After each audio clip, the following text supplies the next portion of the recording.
প্রথম যদি নির্বাচিত সরকারের ব্যাপারে আসে, নির্বাচিত সরকার বাংলাদেশের সংজ্ঞা অনুযায়ী গত 16 বছর যারা ছিল তারা কি সরকার ছিল বলেন? তথাকথিত নির্বাচিত সরকার। তাদেরকে তাড়াইলেন কেন? নির্বাচিত তো, তাদের জন্য হ্যাঁ, হ্যাঁ, আন্দোলন হ্যাঁ, হইলো কেন? তারা হ্যাঁ। নির্বাচিত, আপনি সংবিধান মোতাবেক নির্বাচিত।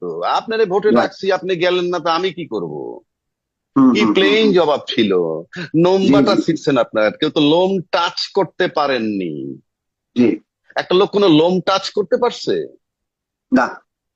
আজকে আপনি ধরেন কথার পিঠে কথা আছে, আপনি যখন প্রশ্ন করছেন দেখে গেলে উত্তর আমরা একটার সাথে আর একটা আসে। আপনি ফিলিস্তিনে মুসলমান মাইরে ফেলাইতেছে, আপনার কলিজাকার সিরিয়া টুকরা টুকরা হয়ে যেতেছে। জাস্ট প্রহসন, জাস্ট প্রহসন। আমি আবার বলছি জাস্ট প্রহসন। কেন? আমরা কিন্তু দীর্ঘ 12 বছর বাংলাদেশের প্রশাসন এবং আওয়ামী লীগ দুয়ে মিলে ছিল বাংলাদেশে ইসরায়েল, আর বাংলাদেশের জনগণ ছিল ফিলিস্তিন। জি, জি, জি। রাইট। কি ভালো ছিঁড়ছেন বলছেন। আপনারা?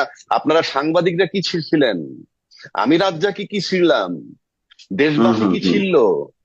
আচ্ছা, আপনি আজকে ফিলিস্তিনের জন্য কলিজা ছিঁড়া যায়, জাস্ট মুনাফিকি, জাস্ট মুনাফিক, মিথ্যাবাদী।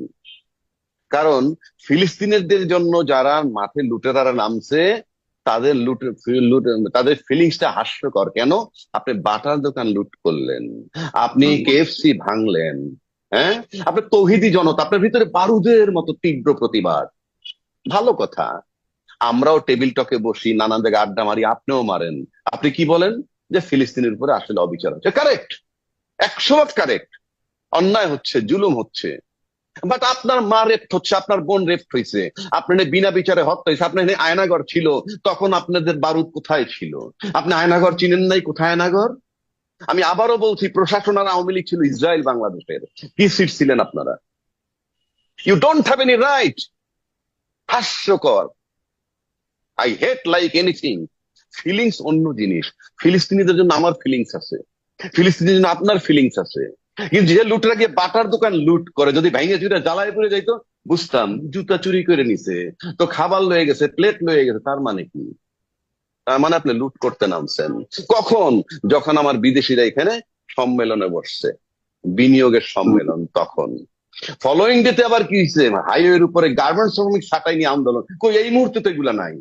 আন্দোলন শেষ হয়ে গেল, ফিলিস্তিনদের ফিলিং শেষ হয়ে গেল, আবার একটা সম্মেলন ডাকবেন, যেটা পাইন মারা যায়, সেইটা তখন আপনি আবার ইয়ে করবেন, যে আবার একটা আন্দোলন নিয়ে আসবেন। কই, এখন আন্দোলনটা কই? ফিলিস্তিনে তো এখনো মারতেছে না, থেমে গেছে। আমি সেজন্য বললাম। এবার আসেন, যে এটা আমি শুধু এইটুক বললাম, এর বেশি বলার রুচি আমার নাই। আর 2 নম্বর আসেন, আপনি বললেন যে জনগণ বলছে ইউনূস সাহেবদেরকে 5 বছর দেখতে চাই। জনগণ কে সেটা আমার কাছে বড় কথা না, কিন্তু কথার বোল্ডনেসে মানুষ ভয় পাচ্ছে কেন? যে ইউনূস সাহেব আর 5 বছর থাকা দরকার, এই কথাটাই যে ভয়টা পায়। যারা বলে তার থাকার দরকার নাই, তাদের কথায় সেই গতি নাই, তাদের কথায় কোনো ইম্প্যাক্ট হয় না তো। এই দেশে বড় বড় রাজনৈতিক দল তাকে চায় না, নির্বাচন চায়।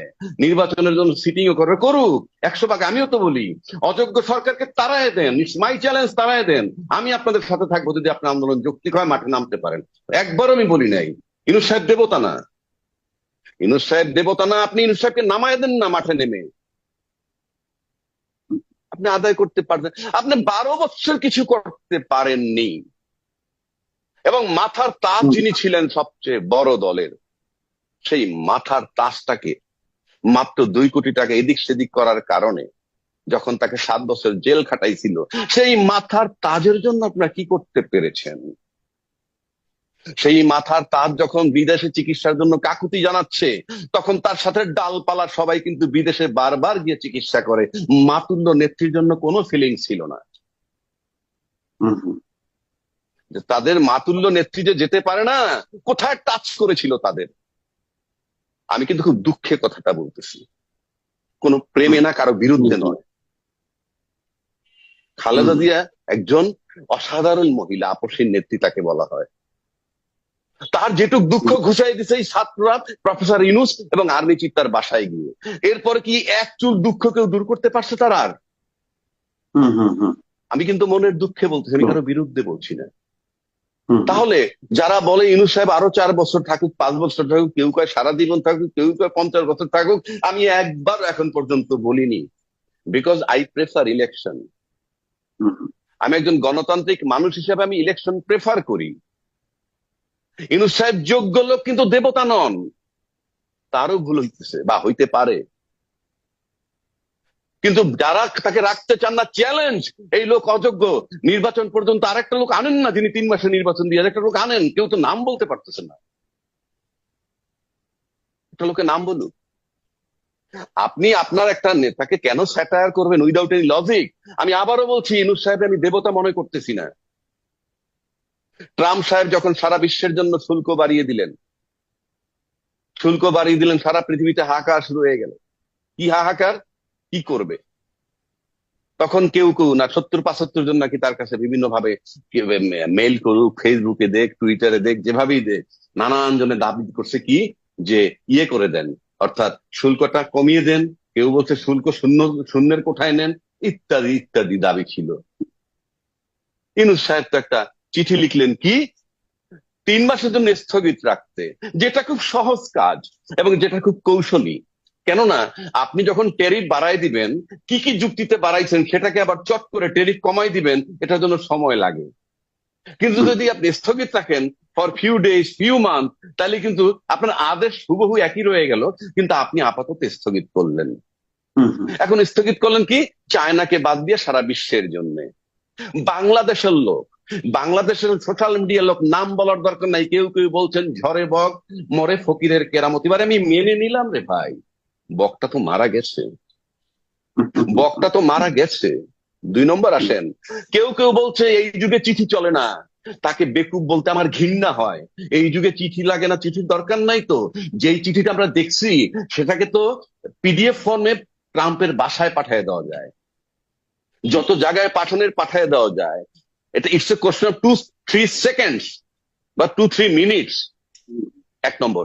2 নম্বর, সে আবার কি বলছে, চিঠি লেখার দরকার কি, উনি তো ফোনে কথা বলতে পারেন। ইউ সি দ্য কনফিডেন্স তার, মানে নেগেটিভ সমালোচনা করতেছে, আবার কনফিডেন্সটা কি, ইউনূস সাহেব ফোন করতে পারে ডাইরেক্ট, এই কনফিডেন্স কিন্তু তার আছে। এবং যারা তার সমালোচনা করে, আমি তাকে 90 ডেজ টাইম দিলাম, সে একটা টেলিফোন করে রিচ করুক তো কারো কাছে পৃথিবীর। যে সমস্ত লোকগুলা এই সমিত সম্মেলনে আসছে, আইসে তারা অনেকে, পিটার হাস এরা আসছে, অ্যাম্বাসেডার ছিল, মন্ত্রী লেভেল লোকজন আছে।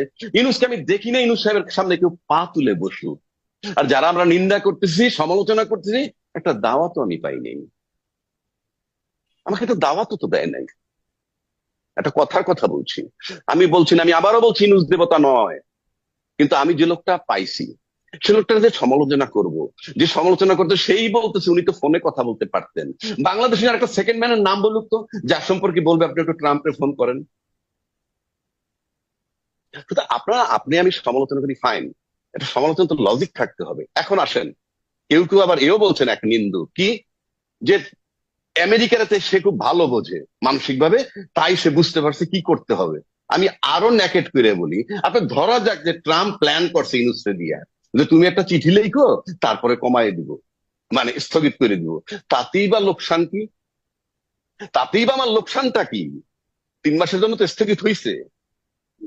মানুষ তো দেখি তার রাষ্ট্রনায়ককে বড় বানায়, লুফে নেয় কিছু একটা পাইলে। আমরা গত কিছুদিন আগে দেখছি একটা মিল সেলফি তুলে সেটাতে কত ভাবে উপস্থাপন করা হয়েছে। তা আমি আমার রাষ্ট্রনায়ককে ছোট দেখবো কেন, কারণটা কি? এখন বলবেন হাসিনার নিন্দা করছি, যোগ্য, নিন্দার যোগ্য ছিল, নিন্দা করছি, এখনো করি।